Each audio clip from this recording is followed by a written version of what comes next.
Thanks to everyone for joining us today. I'm Nicole Blanchard. I'm the Outdoors and Environment Reporter for the Idaho Statesman. Today, we plan to talk about one of Boise's most beloved assets, our trail system. We have more than 200 miles of trails in and around Boise, and they have become more popular than ever as the state's population is growing. The pandemic sent even more people outdoors in the last year, and traffic on some routes in the foothills has doubled and tripled in recent years. All of that extra traffic has a lot of impacts on our trail system. On top of that, land in the foothills is in high demand by developers. So what does that mean for the future of the trails that all of us know and love? We will address, how will we address concerns about overcrowding and trail damage, all of these things that are coming up with traffic and development? And how will we ensure that different users like hikers, mountain bikers, and trail runners can all continue to enjoy these trails? We are fortunate today to have three experts who are going to be talking with us about what's next for hiking and biking in the foothills. David Gordon is the director of Ridge to Rivers, which manages the vast majority of Boise's trails. He has led Ridge to Rivers since 2003 and worked in trail and backcountry management for 35 years. Jamie Zolber is Bogus Basin's ski director and also oversees trail maintenance, mountain bike operations, and other activities on the mountain. He is in charge of implementing the area's trail master plan. Carlos Matutes is the director of SWIMBA, the Southwest Idaho Mountain Bike Association. He works to make mountain biking accessible to people of all economic backgrounds, and SWIMBA helps build and improve trails around Boise. We have received quite a few questions already from Statesman readers, so we'll get started here and start getting you guys some answers. And please, if you're watching and you have questions, leave those in the comments of our live streams on the Statesman's Facebook and YouTube pages. We are monitoring them live, and we will try to include some of those questions in our conversation today too. So to start with, I'm going to jump in with some questions of my own and talk a little bit about what we're seeing on the trails in terms of use and what has changed in recent years. Just get a kind of overview of where things are at. So what sort of new things are you guys noticing? I'll go to David first. What new things are you noticing, and what are you hearing from trail users recently? Just over the last year, the most notable thing is the increase in use. COVID played a large part in that last year, but also the increase in people that are moving to the Boise area. It's been acknowledged for years that the foothills and the trails in the foothills are a primary motivating reason for a lot of people in deciding to move to this area.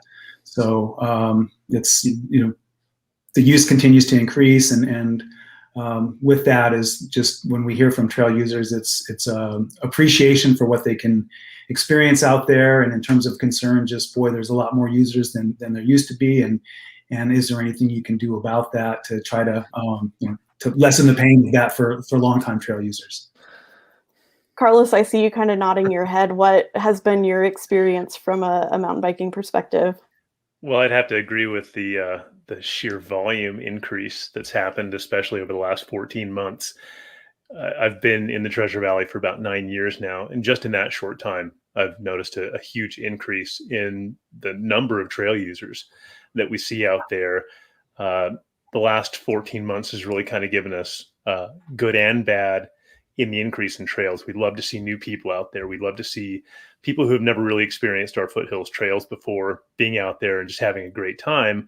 It does lead to a lot of crowding and has led to a little bit of an increase in trail conflict that I've been hearing about. Mm-hmm. And to take things over to Jamie, Bogus Basin's trails are getting really popular as well. What's the background with, you guys getting into the trail business and summer offerings rather than skiing, and what are you seeing there?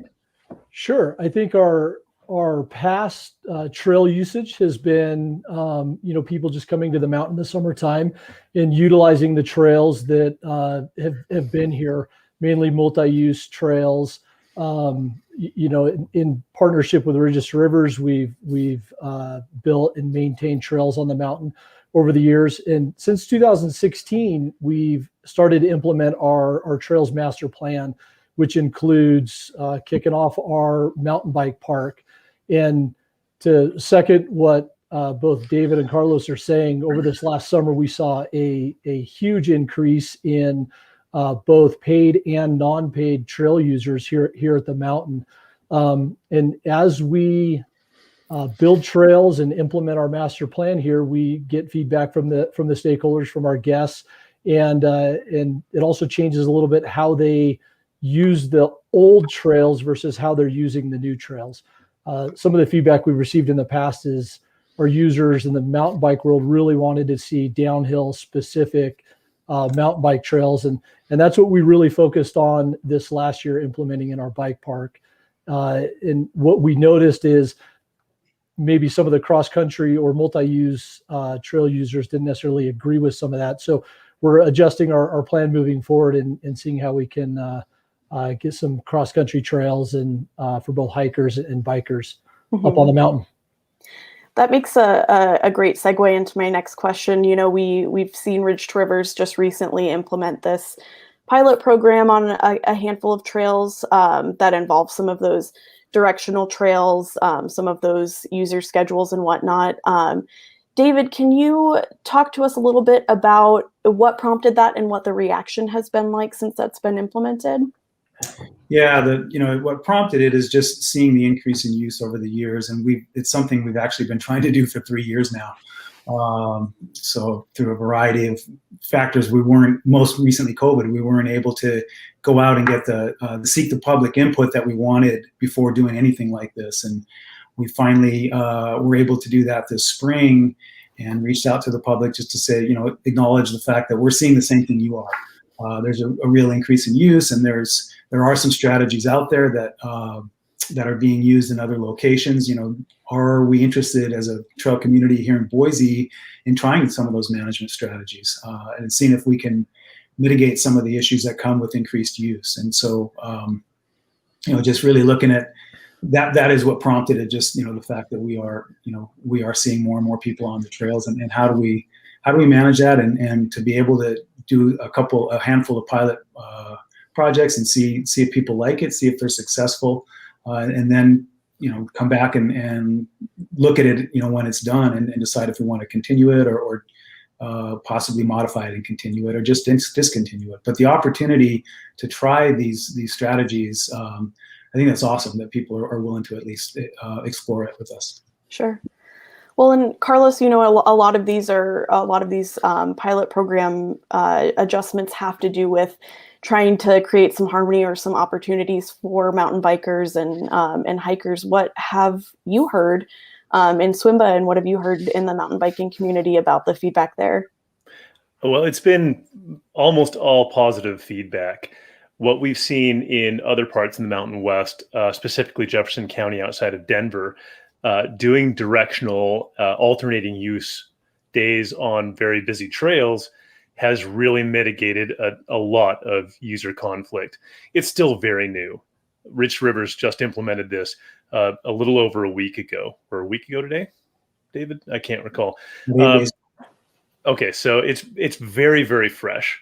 People are just kind of having to change, figuring out which day they're allowed on a trail, which day they're not allowed on a trail. So I think that we're going to have perhaps a little bit of a transition period where there might be some user conflicts due to the new pilot program. But overall, I think the vast majority of people are really appreciative of being able to separate use on those trails. And I think this is going to be a real positive for our trail community, not just mountain bikers, but also hikers. And Jamie, one of the trails up at Bogus around the mountain is a really popular mountain biking trail that's going to see some directional use. I know you guys already have some designated downhill trails that you mentioned. What are you anticipating, or I guess how do you sort of see this playing out? What are your hopes for this up at Bogus? Yeah, I mean, we're changed. Okay. Oh, I'm back. We lost you for a second, yeah. I'm optimistic with the directional change to ATM. I would say, generally speaking, that's the direction that the majority of people use that trail. The way you access it is from our base area, and it sets you off in that direction. I'm sure we'll receive some feedback from people that like to hike it or bike it the other direction, but I think it's a great opportunity for us to see how ATM fits within our bike park and the Ridges to Rivers Trail system as a directional trail. I think it's going to be a good adjustment for us up here. Nicole, sure, go ahead, David. One of the questions you asked me was what kind of feedback we're getting from people, and I didn't respond to that. It's been really positive. It's been surprisingly positive. Anytime you're going to make a change to a trail that's been managed one way for many years, and you're saying, hey, let's try something new, you're going to get people who are upset about that. So we knew that going in. But we've had people, our volunteer rangers, our paid staff, on these trails, particular Lower Hulls and Polecat in the last week, a lot. And the feedback has been tremendously positive. You definitely have your detractors, and you always will. And we really just try to get them to say, hey, give it a chance. It's a pilot program, and give it a chance to see if it works and if you might like it. But so far, the feedback and the support has been really, really positive. Great, that's awesome to hear. So I'll just head to my last question, and then we can start getting into some reader questions. What comes next in terms of expanding the trail system? I'll go to you first, David. What does Ridge to Rivers kind of see as the future for either adding trails or extending? We have a few trails in the queue. The biggest challenge is on some of these is a lot of them lie on federal lands, and we have to go through the NEPA process before they can be approved, and that's slowed things down for some really cool trails that we hope to be able to add in the future. They were supported by the public in our 2016 trail plan, so we're hoping those will be approved in coming years. We do have a trail, the Hawkins Loop, that'll be we should be able to start construction on this fall and be completed sometime next summer. That's the city's Hawkins Reserve, about halfway up Bogus Basin Road on the west side of the road, and also partly on BLM. We have a new trail that will go in probably the next 4 to 6 weeks called the Heroes Trail, and that will leave from the back of the Boise VA and go up to tie in with Elephant Rock. It's just a shorter connection, but one that a lot of people in that area were pretty excited to hear about. Cartwright Ridge is a trail that the city is going to be starting to manage. Land Trust of the Treasure Valley has been managing it for the last few years, and we will slowly take that on, probably fully by the end of the summer. So that's another opportunity that will show up on our maps, and we're going to be able to tie it in with a trail called Barn Owl that Cartwright Ranch has built, and that will create a much larger, mostly dirt loop that incorporates Peggy's and Chucker. So that'll be a really cool opportunity for people. So those are some of the near-term trail connections, and the ones that are a little further out, we're waiting for environmental clearance primarily with the Bureau of Land Management before we can move forward on them. Sure. And Carlos, did you want to jump in on that? What would you like to see for the future of the trail system? Well, actually, we're already starting to see that, Nicole. Outside of the Ridge to Rivers network, there's actually an expanding trail network within the Treasure Valley, specifically in Avamore, which is a planned community out on Highway 55. We are just about to open Pick Your Poison, which is, I know this term gets thrown around a lot, but it truly is a world-class downhill mountain bike trail. There are a number of trails that are being expanded out in Avamore. We will be, hopefully this year, breaking ground on an adaptive MTB friendly mountain bike trail that will actually be a perfect trail for people of all different fitness levels, ability levels, skill levels, and physical ability. This is something that we're desperately lacking within the Treasure Valley, is the ability for people who have physical impairments to be able to mountain bike on most of the trails. So we're expanding a lot outside of the Ridge to Rivers network. I'm sure that Jamie can talk about what Bogus Basin is doing. They have done a tremendous job over the last couple of years, taking a lot of pressure off of our Foothills Trail network by building some fantastic trails up there. We're also seeing some potential trail expansion out in the Owyhees in the Wilson Creek area. So while we really want to be able to improve everybody's experience in the Foothills Trail network within Rich Rivers. There's also some areas outlying that we're trying to focus on building new trails, again, to take some of that pressure off. Sure, that's fantastic. Yeah, and Jamie, let's go over to you. What are things looking like at Bogus? Yeah, absolutely.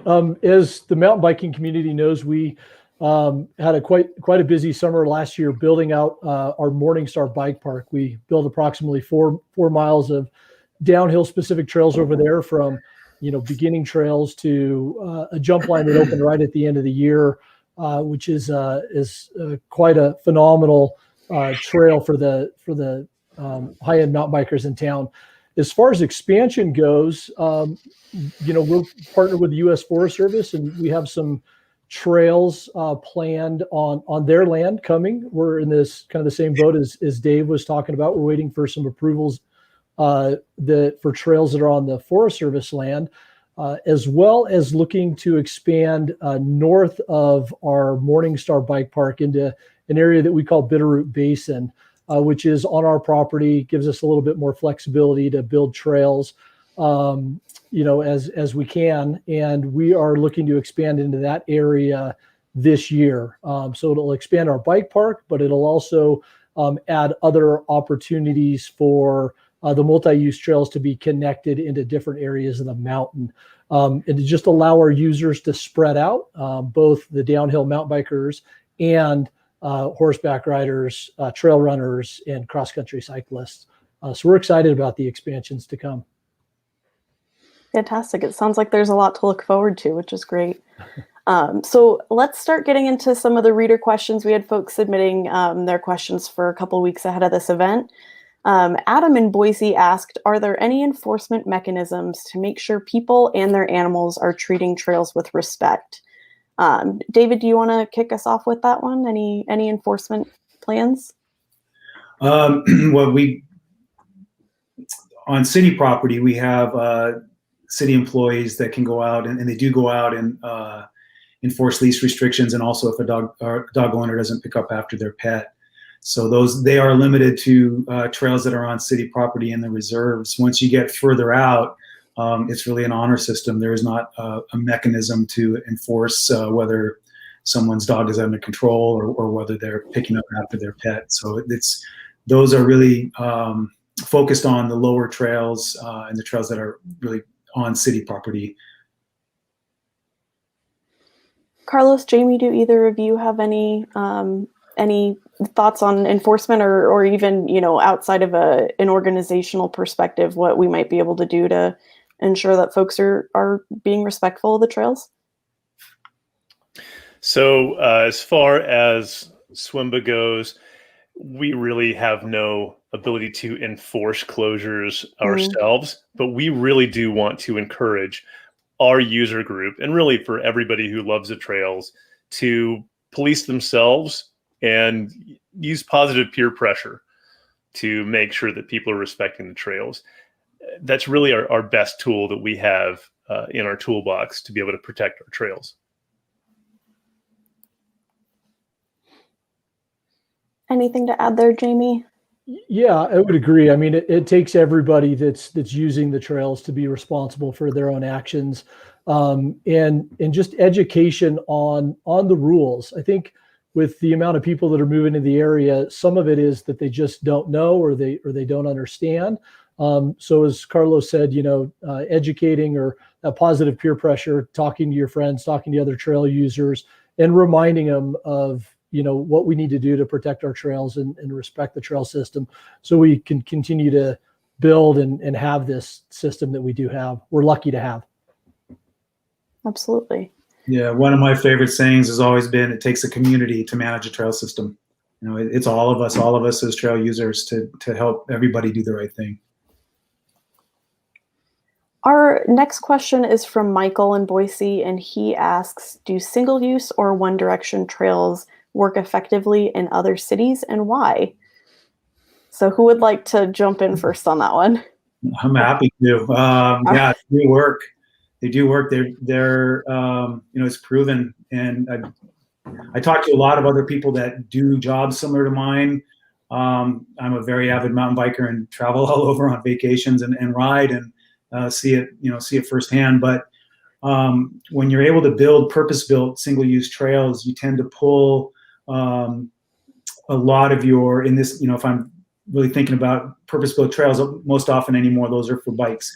But you're pulling a lot of riders onto those trails, and that reduces the traffic on the adjacent trails. So when you build a cool purpose-built trail, especially in a key area where a lot of your users are, it really will take pressure off of the adjacent trails, and everybody that I've talked to, they see their problems decrease. And directional trails, the same thing. When you're on a directional trail, if everybody's going the same direction, you don't run into people as often, and I don't mean run into them physically, but encounter them. You have far less trail encounters, and it feels like a little more of a solitary experience.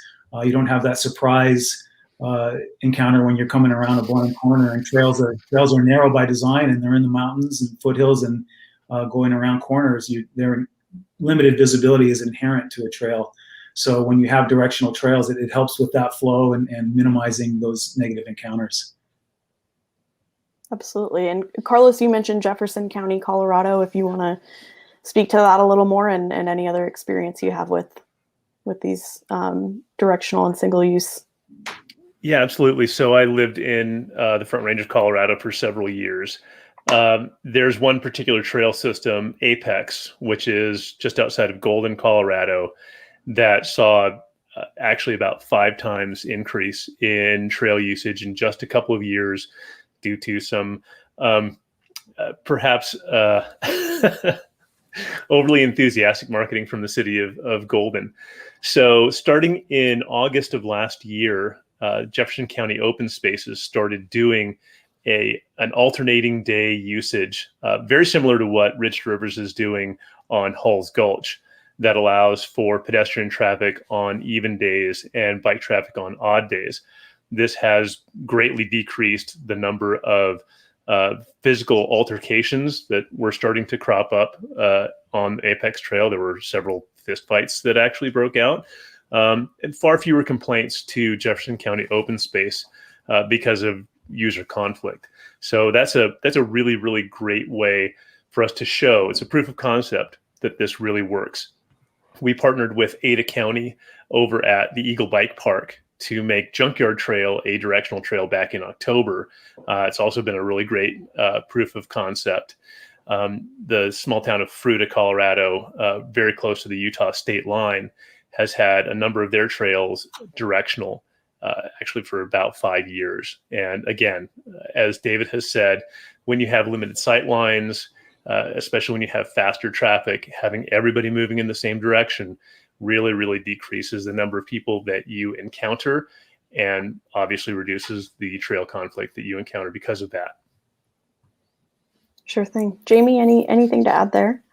No, not specifically for a city, but for the mountain itself operating a bike business. It's imperative for safety concerns on the downhill specific trails that that we have those types of trails, and it greatly reduces user conflict and allows the folks that want to go downhill fast. It gives them an opportunity to ride there, and then those that want to ride cross country or hike or bike, it gives them another place to recreate in a safer manner. Sure thing. And to insert my own question kind of tangentially here, we had a few questions that mentioned the trail schedules, that they have specific days for downhill mountain bikers, and some hikers who were concerned that there seems to be an emphasis on bikers. I know this pilot program also includes a pedestrian trail that's being built over by Bucktail. And so I'm curious, are we going to see more kind of single use or dedicated trails that are either pedestrian only, equestrian only, things that are dedicated to different user groups? Well, we've already started seeing that. There's about 7 miles of trails in the Rich Rivers network that are foot traffic only. And Upper Halls Gulch is pedestrian only. So there already are single-use trails in our network. Having a few mountain bike specific trails And hopefully, I don't know if this is going to be able to happen within the Ridge to Rivers network, but definitely out at Avamore, we'll also have some equestrian-specific trails. As David said earlier, it really is a great thing to have some specific use trails because it reduces trail pressure on the multi-use trail system. So as we increase our trail network, especially out to the western side of Ada County, I think that we really have some opportunities to increase our multi-use trails, but also increase our horse-only, bike-only, and hiker-only trails. Anything else to add in there, David? I would say that our goal is not to cut up the trail system and really be, these are hiker only, these are biker only. That's not, I hope we don't move forward in that way. But, depending on how the pilot program goes, there could be some additions in the future if that's what people want. I would like to see our program build some purpose-built bike trails. And that's another concept that was highly supported in our trail plan. And the reason I'd like to see that is because I really feel like that would allow us to do exactly what I mentioned earlier, to pull a lot of cyclists off of some of the busier nearby trails. I'm a firm believer in it. We have a bit of a challenge in that so much of the lower foothills is owned privately, and we have got to get permission from the private landowners. There's some key lands that where these trails would really work that are they're privately held, and right now we've had some success, but not all the success that we need to be able to design one of those a purpose-built trail that would actually have that kind of effect on the nearby system. And we would also again have to go through the environmental process, which would be the NEPA process with the BLM. So that's the beauty of Avamore. You can do things a lot quicker, man. Private land and Bogus Basin. Honestly, a lot of Bogus is owned by Bogus itself, and you can move forward a lot more quickly. And I'm thankful for both of those organizations and the opportunities they're providing, especially when it comes to those types of trails, because what we're not able to do here yet, at least they're providing those opportunities, and it's not far to get to either Avamore or up to Bogus. Yeah, if I could jump in and add on to that, I think that David brings up a point that a lot of people either don't know or don't realize the extent of, and that is the amount of private land that Ridge to Rivers trails go through. Each of those private landowners has an easement agreement, basically a ability to use that land agreement with City of Boise. So every single contract has to be negotiated separately. So it is a very, very complex issue to try to get new trails built to access those private lands. We don't really have rights to private lands. Those are the private landowners that grant us permission to go through that. It's another reason why we as trail users absolutely have to be respectful, because at any point, those landowners could say, we don't really think it's worth it to allow people to pass through our private land, and they could shut down any number of trails. I think it's super, super important to remember that is a major, major challenge in our Boise foothills. Absolutely. Yeah, that's a great point, Carlos. Thank you. So our next reader question comes from Seth in Boise, and he asks, why are we not looking into more public input or creating a committee for our trails? So I guess to that, I'd say, is this something that we're talking about? Has this come up before, or how would we kind of bring more public input in? Anybody want to jump in first? I'm happy. I would love to. Go ahead, David. We've used focused committees in the past. We probably will again at times. We get into different planning processes. It's been effective. We have our Ridge to Rivers partner agencies for us and in the lands that we're managing. And those are the Bureau of Land Management, the City of Boise, Ada County, Idaho Department of Fish and Game, and the U.S. Forest Service. So those agencies are really who I report to, all of them. But we have used committees in the past. I'm sure we will again. And then when we are looking at something like we've done this spring with the pilot programs, that's the reason that we went out so hard with 2 different surveys and we had them open for, the first one quite, I think 3 weeks. So just trying to get that public input, and so that we're not making decisions that are in a vacuum. But at the same time, we're looking for public input, and we want that in the end. We also want to make sure that the land managers are making decisions that are sound for the ground, what's on the ground, and that the resources being considered. So there's two sides to making those management decisions. Sure, absolutely. Jamie, is there room for public input, or what does the public kind of comment possibility look like at Bogus? Sure. For our current Trails Master Plan, we did in the process of developing that, deciding and listening to the public, we did a forum, a get together, and the feedback that we received was incorporated into the current master plan. A lot of that had to do with the community wanting downhill specific mountain biking, as well as expanded multi-use trails in the area. So those stakeholders, their feedback was incorporated into the current master plan. And I'm sure Dave and Carlos second this, but we get feedback all the time from folks, whether we're out, using the trails ourselves or whether it's emails in, and we, try to take that feedback and incorporate it into, our decisions moving forward.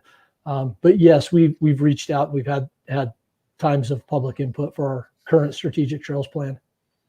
Great. And Carlos, it looked like you wanted to jump in there too. What are your thoughts? So I would love to see more of a collaborative governance happen within our Foothills Trail system. Right now, this is a partnership of 5 agencies, user groups. The stakeholders have no real input. We have no seat at the table. I think that would be very, very valuable information to give to the partnership.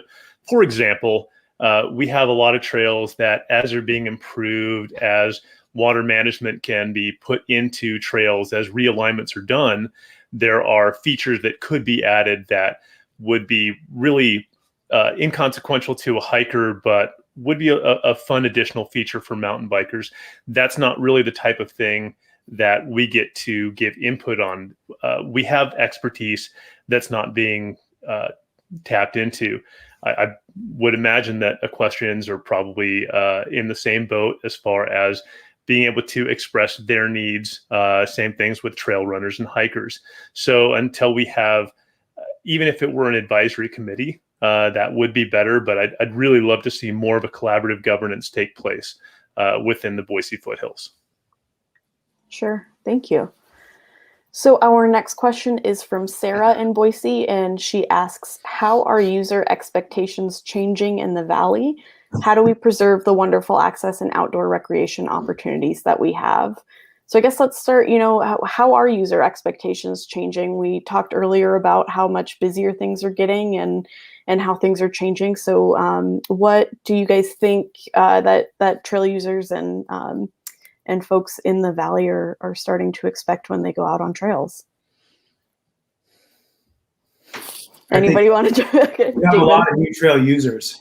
Sure. So with new trail users, you have different expectations. We're seeing people that from different backgrounds, different locations coming in, and it's a kind of an educational effort of what is allowed in other places, what people do in other places may not be acceptable in Boise. Especially, the best example would be if you're from Western Washington, you're using your trails whether they're wet or dry, or you're never using them because they're often wet.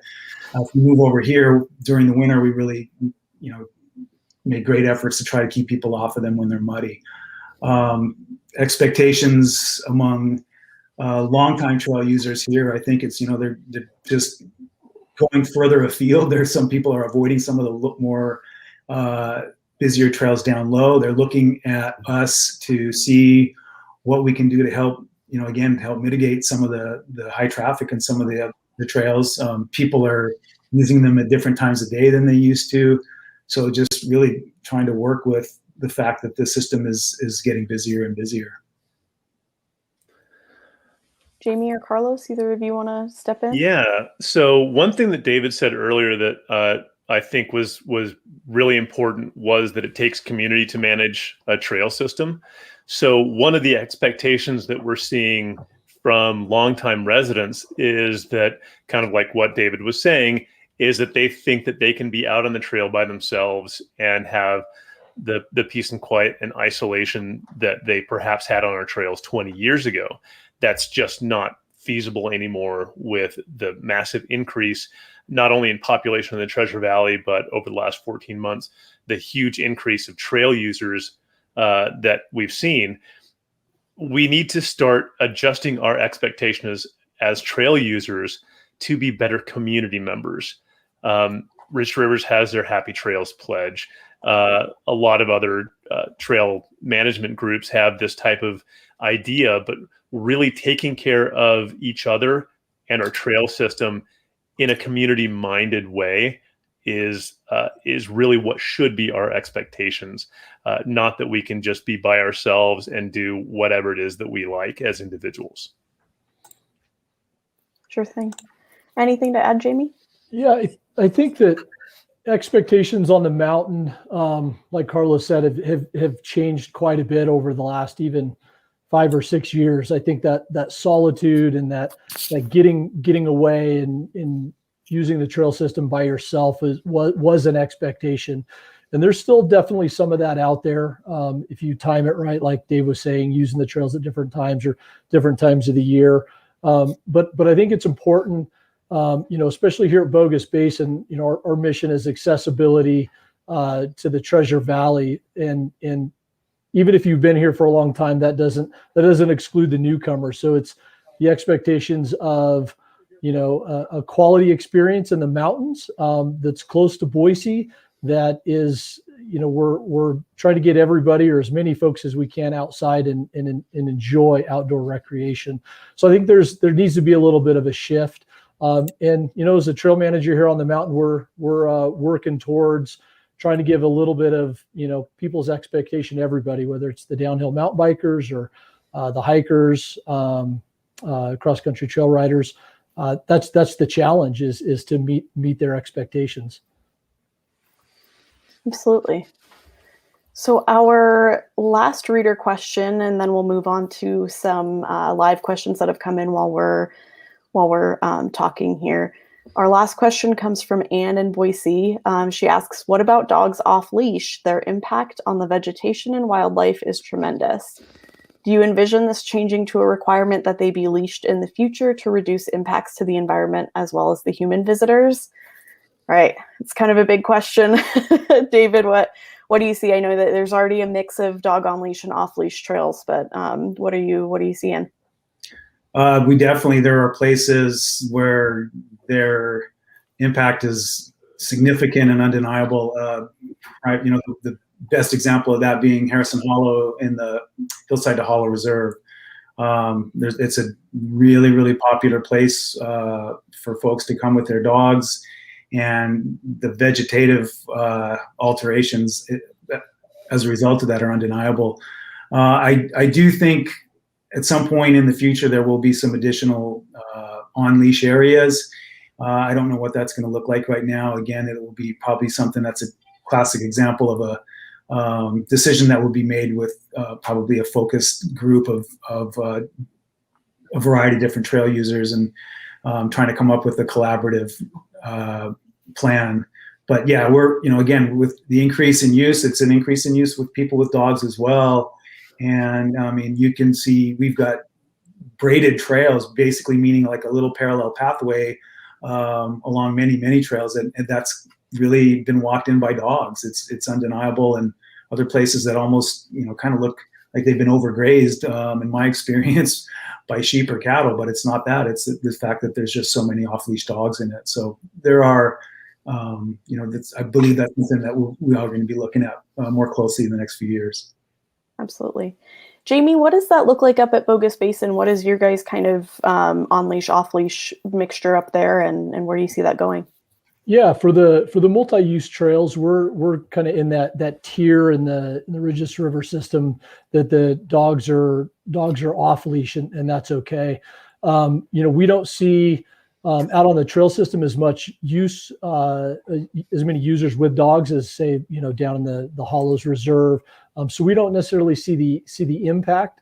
Where we see it, kind of the potential challenges is in the downhill mountain biking area only. If somebody was, say, running with a dog and they ended up in that zone, or, even cross country mountain biking with a dog and ended up in that zone, that's a potential safety risk for the dog and for other users. So it hasn't been a huge problem for us yet, but it's definitely something that we're aware of. And, in our base area, it is a dog on leash area, but once they get out in the trails, it's a dog off leash area. But you need to manage your pet and make sure that they're not causing conflict out on the trails. Sure. And Carlos, anything to add on that? So we are having to see more on-leash regulations, especially places like the Eagle Bike Park, for the exact reasons that Jamie just talked about. We're talking about a potentially very dangerous situation if a dog off-leash runs onto a downhill mountain bike trail where a rider can be moving at 20, 25 miles an hour. That could lead to a serious injury or even death of the dog and the rider. So unfortunately, as the population of our valley has grown, as the number of dogs out on the trails has massively increased, we are just going to have to see a little bit more control being put into place. Sure thing.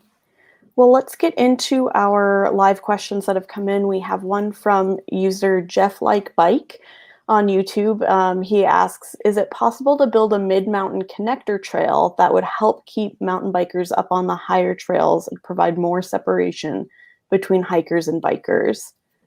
Anyone want to jump in? Is he speaking about, when I hear mid-mountain, I think Bogus Basin? Are we talking mid-foothills, or are we talking up at Bogus? Mid-mountain, I would guess. Bogus, do you want to jump in, Jamie? Or I guess if you want to talk, David, about after Jamie goes to about what that would look like in the foothills. Yeah, I'd be happy to. Go ahead, Jamie. Sure. I think that as far as a mid-mountain trail, I think it kind of exists on the mountain. So, and whether that's a around the mountain trail connected to Brewer's Byway that kind of stays up above. We do have some plans for our Elk Meadows Trail and Face Trail to kind of encircle the entire mountain. If he was referring to that, there are plans in the future for that. Some of that land lies on Forest Service, so it's going to take a bit. So if he's referring to the mountain, yes, we have plans to in the future, but it's going to take us a bit. Sure thing. I guess he's probably talking about an upper foothills connector trail. And I think that, of course, David probably would be the expert on this matter. But as far as looking at maps, there is so much private land that you'd have to negotiate easements through in order to do, say, a mid to upper foothills traverse. It will take a long time, and it would take a considerable effort to work out all of those easement contracts. David, what's your take on that? What Carlos said. You're right. There's so the mid to upper elevation foothills, you're either on BLM, Forest Service, or private. And we are, as a best example, we've been we're in year 3 of waiting for a final decision on a NEPA document that the BLM did to allow what we're calling the Curlew connection, which would be a higher in the foothills trail. It would link Watchman Trail over to Trail 6 and Fat Tire.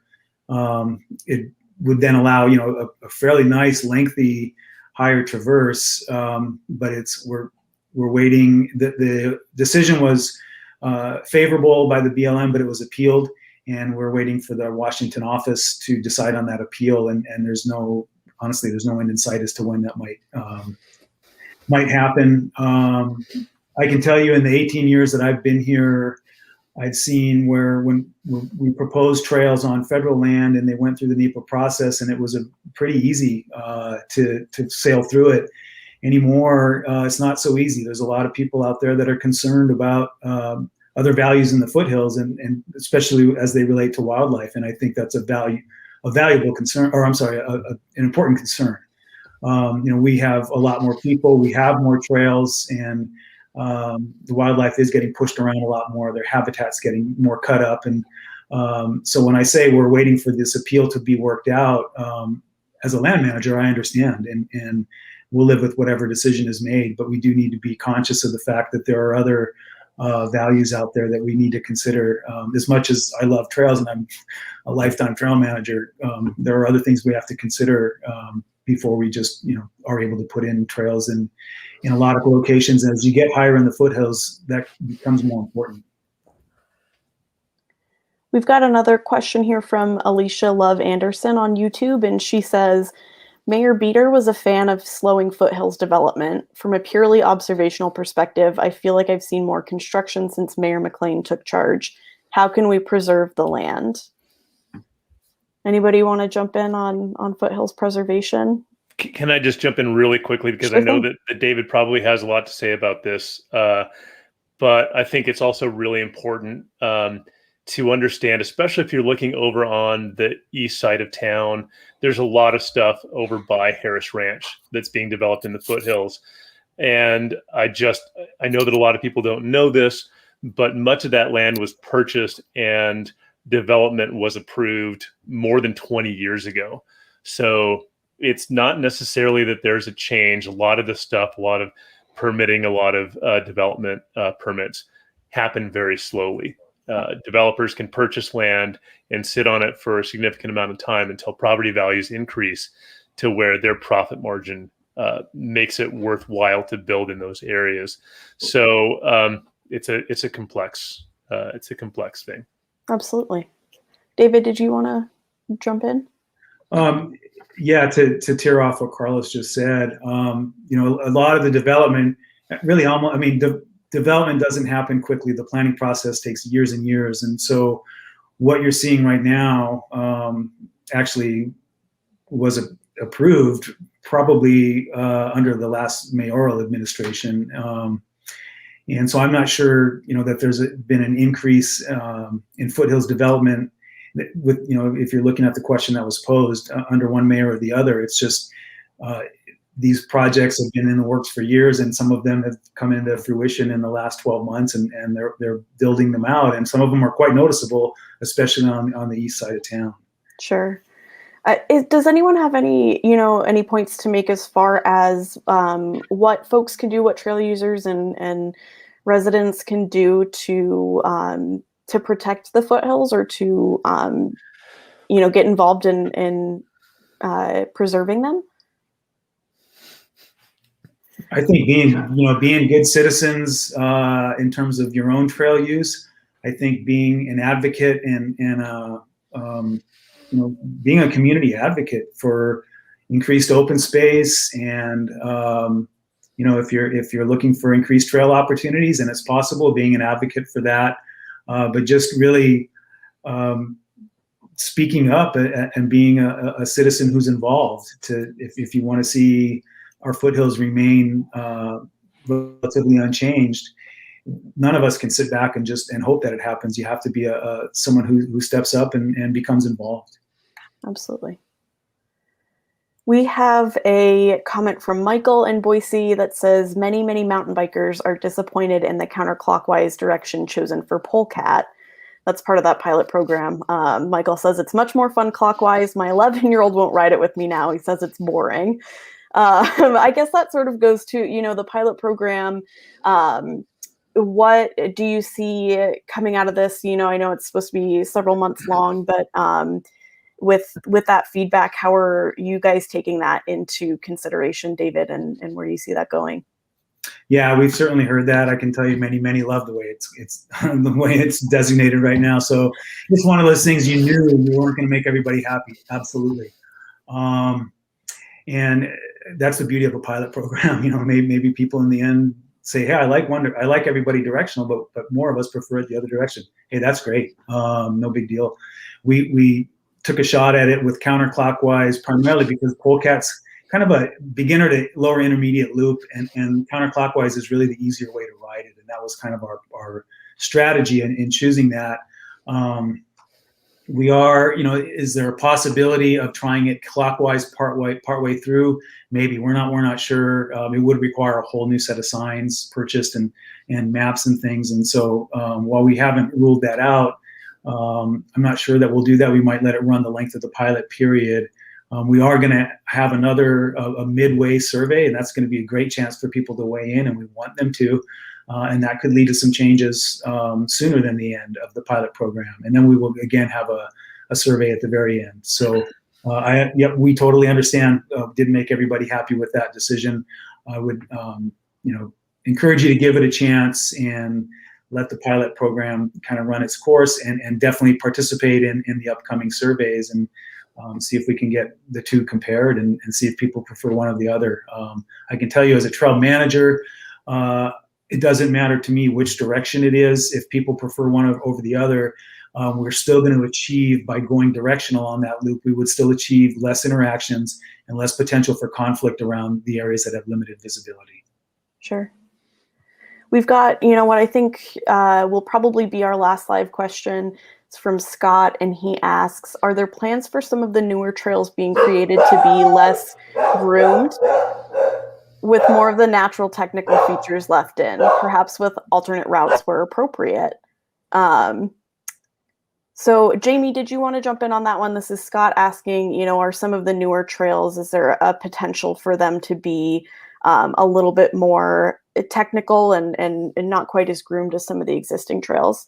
Yeah, absolutely. And that is expanding into our Bitterroot Basin, kind of north of our current bike park. That is a major consideration. And, the bike trails we built last year were definitely more of the wider, quote, groomed trails. And so we're looking at implementing and building out some more technical trails on that side of the mountain. That's the plan. And we came to that with quite a bit of feedback from our mountain biking population. They'd really like to see more technical terrain, which we would love to give them. So yes. Sure. Yeah, that's something that Jamie, Brad Wilson, the director of Bogus Basin, and I have been talking about as well, is that over on that Bitterroot side of the mountain, there's so many opportunities for those more natural, less groomed trails. I do think it's important to understand that with the groomed trails that they put a lot of effort and money into building, there's a necessity to get people up there, and that just gives a very, very broad range of abilities that can ride those trails. So I think it was super important to build those groomed trails first. We do hope to work with Bogus Basin to build some more natural, less groomed trails. There is an awful lot of that we are building out at Avamore as well. A lot more technical features, a lot more rock, a lot more rough and ready sort of trails. So while we have a lot of very, very groomed trails within the Boise Foothills, we're seeing more natural, rougher trails being built outside of the Rich Rivers network. Carlos, you mentioned too the Wilson Creek area. Is that an area where we might see some more of those kind of natural features, or what are things looking like out there? Oh yeah, Wilson Creek has some very, very rough trail tread. It's very rocky, very loose out there. It's really kind of an amazing area. It's a stark natural beauty. There is a fairly large herd of wild horses out there. It is a very heavily trafficked area for our equestrian friends. We're working very closely with them to try to manage user expectations, as we were talking about earlier, to make sure that neither group is pushing the other out. It's been it's truly been an amazing way that we've been able to collaborate. BLM out there in the Owyhees has been fantastic, working with us so that we can establish sort of a coalition of trail users to help manage that area and really help make it a place for horses and bikes to coexist. A lot of trail runners love that area too. So if you're looking for more rocky, loose, technical stuff, Wilson Creek's your place. Awesome. Glad to hear it. Well, I think we'll go ahead and start wrapping stuff up. I want to say thank you to David, Jamie, and Carlos for joining us today and helping us understand, what's next for Boise's trails. And thank you so much to our readers for tuning in, for sending in your questions. Those were fantastic. You can keep up with our outdoors coverage at idahostatesman.com/outdoors. I'm Nicole Blanchard, the Outdoors and Environment Reporter for the Idaho Statesman. In order to host conversations like these, in order to cover outdoor recreation opportunities and issues, we need support from our readers. You can help by subscribing to the Idaho Statesman. Just go to idahostatesman.com/subscribe. Thanks again and take care.